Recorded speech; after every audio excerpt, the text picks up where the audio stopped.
be about muscle arrangements and actions, but this first quiz not as much memorization, right? So what I'm going to do is to, for instance, tell you a muscle attachment, right? And then see if you could figure out a logical action, or the other way around. Tell you the action and see if you can figure out which location would be origin or insertion. Does that make sense? And then next week, when you have another quiz, I will sort of pull on the stuff that you're supposed to have been memorizing for lab and start asking you specific attachment points. Does that make sense? Okay, and then the rest of the muscle quiz will be the stuff that we're going to do today, which is kind of microscopic muscle tissue, starting to get to the point that you can understand muscle physiology. Okay, so this is where we started last time. It's been a while though, so let's review it. Okay, so last time what we were saying is we were trying to sort of understand the connective tissue around muscle and how it attaches muscle to tendon to bone. Okay, so remember things that you've already learned. The superficial layer of the periosteum of the bone is made of what kind of tissue? Tissue, good, which is bundles of collagen fibers going a whole bunch of different directions. And so the tendon, okay, this particular tendon, is made of what kind of connective tissue? Dense regular. So it's parallel bundles of collagen fibers, okay? And so the thing that we told you last time is that in order to make a really strong association, instead of having a seam between the tendon and the periosteum, you have a continuous fabric, right? So that the collagen fibers weave into one another, right? So you've got that continuous fabric with those weaving in. And then the next thing is that the tendon itself will also be continuous with the connective tissue that wraps around the whole muscle, called the fascia, or to be more specific, you call it the epimysium. The epimysium. Epimysium is dense, irregular connective tissue, and that's a logical tissue to put on the outside of muscle, right? Yeah? It's dense, irregular connective tissue, and it wraps around the entire outside of the whole muscle, okay? And then, so this is continuous with the tendon, and so the idea there is that if you have continuous fabrics one to the other, you hardly ever yank a tendon off of a muscle or yank a tendon off of a bone, and it doesn't happen very often, even when you're straining it severely. I'm not saying it never happens, because everything that can go wrong will go wrong. Okay, so now the epimysium is going to be continuous with, watch the epimysium. The epimysium, which is dense irregular connective tissue, will become thinner and wrap around individual bundles of muscle fibers. Okay, a bundle of muscle fibers is called a fascicle. And although you can't see muscle fibers with the naked eye because they're microscopically thin, you can see fascicles with the naked eye. And that's what it looks like when you're looking at the directions that the fibers look to be going. Okay, so here's a muscle fascicle.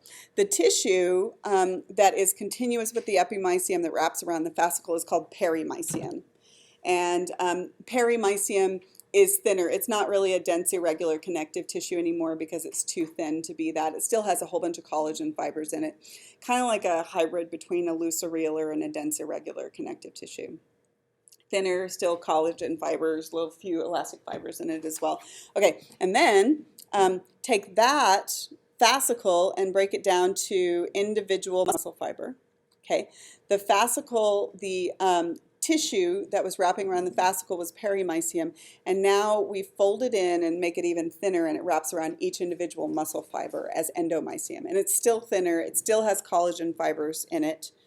The endomysium is around every single individual muscle fiber. So can you see with all of that continuous, sort of redundant connective tissue, how strong the muscle is, how likely it is to hold together with all of that? Okay, so the endomysium is wrapping around each individual muscle fiber. This is a muscle fiber. But that doesn't mean that the muscle fiber is not a cell, because it is, right? And all cells have what as their boundary? What is it? Cell membrane. So this has a cell membrane, but what I'm saying is on the outside of every single cell membrane is a layer of connective tissue.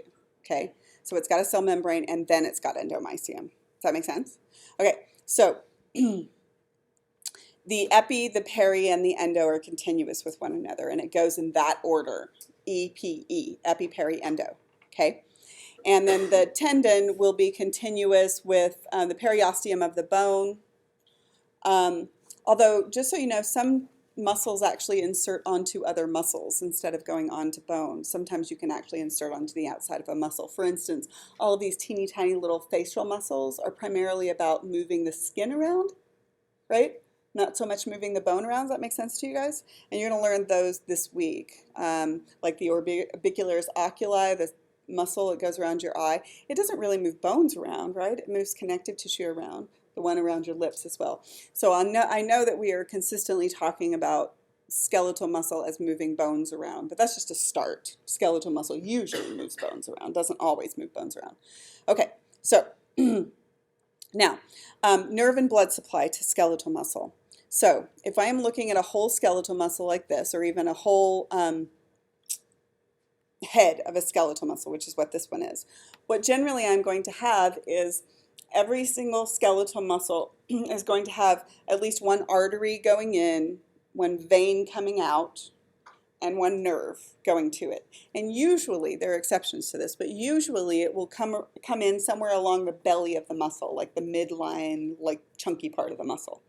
And then what's going to happen is I am going to have to split that artery, for instance, into enough teeny tiny little arterioles that ultimately it's going to burrow into the muscle and have capillaries that surround every single individual muscle fiber. So, and the same thing with the nerve. The nerve has to split so that you actually are going to have individual connections with every single muscle fiber in the muscle. So I want you to think about this muscle fiber for a second. Here's a single muscle fiber, okay? So muscle is going to be both highly vascular, because it has tremendous oxygen and nutrient needs. It uses tons of oxygen and nutrients, tons of ATP, and tremendously innervated, highly innervated. So look here. What I mean is that the nervous system, and here is an axon. The neuron for the axon would be like up there somewhere, okay?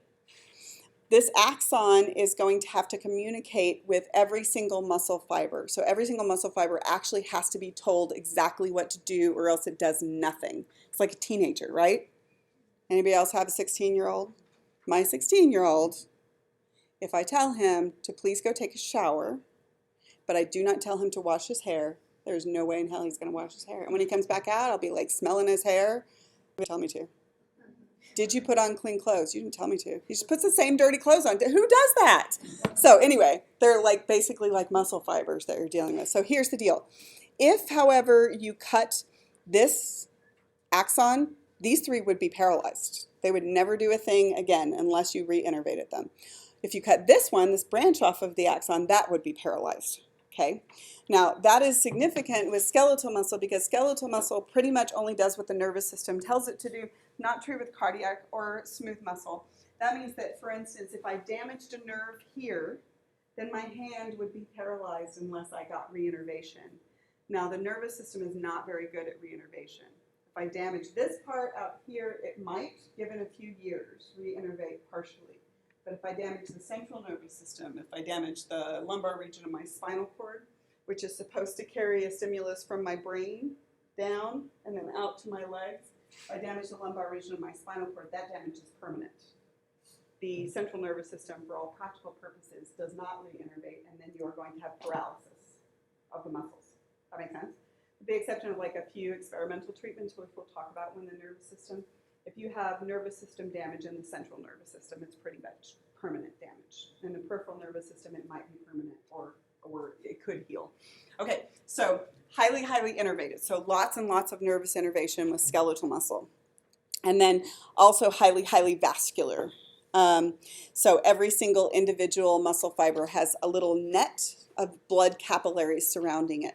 That is why your steak, for instance, is red. It's one of the two reasons. Because if you are eating a steak, you are eating a cross-section of cow muscle. You're eating this section of cow muscle. And part of the reason that it's red is that every single fiber has a snuggling capillary bed around it. So it's going to be really, really vascular tissue. Does that make sense to you? Okay. All right, so now what we're going to do is we're going to learn the microscopic anatomy of skeletal muscle because that's the only way you can understand the physiology. Okay, but here's the problem. Some yahoo decided to rename everything in a skeletal muscle fiber. You know, you spent all that time in 1610 learning that, okay, the smooth ER looks like this and it does this. And the nucleus looks like this and it does this. And the cytoplasm is made of this and it does this, right? Well, they renamed everything. I'm sorry, they did it to me too. And I wouldn't make you learn the new names, except that that's what they use in physiology. So you kind of have to use them. So instead of calling it, for instance, sarcoplasmic cytoplasm, they call it sarcoplasm, right? So they renamed most things with the sarco at the beginning. So let's look first at a skeletal muscle fiber and figure out what the heck we're looking at. Okay, first thing is this is a skeletal muscle fiber cell, but this is the weirdest looking cell you've ever seen, right? It doesn't look anything like the pictures you looked at in 1610. Okay, picture that you were looking at over and over again, which is sort of an ideal typical cell. But this one is really weird looking and they renamed everything.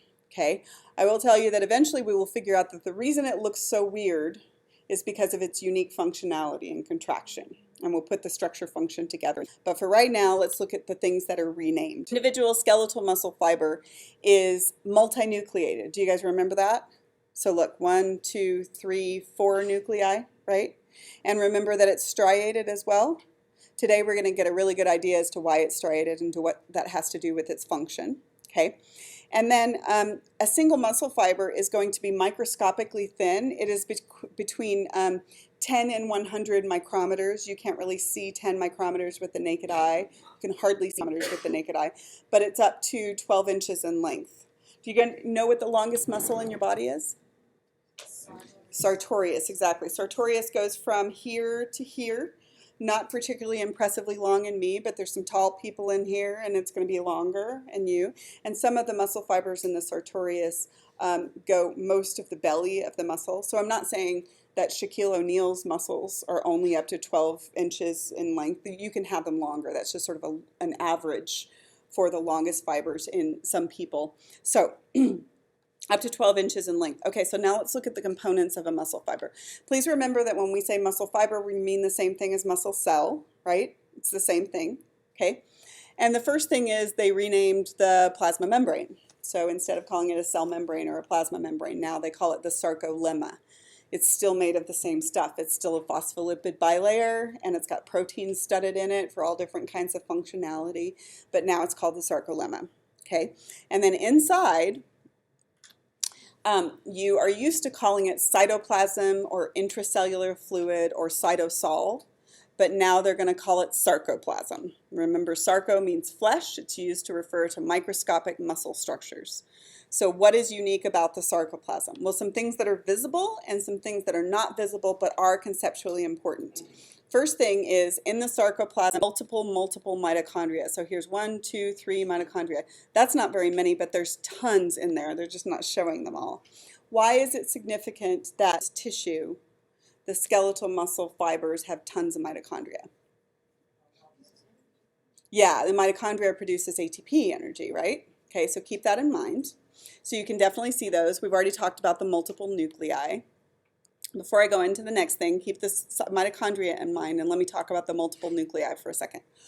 Okay, a single cell didn't start out that way. During embryonic development, embryonic and fetal development, this was actually multiple cells. Each one was uninucleated and called a myoblast. You guys with me?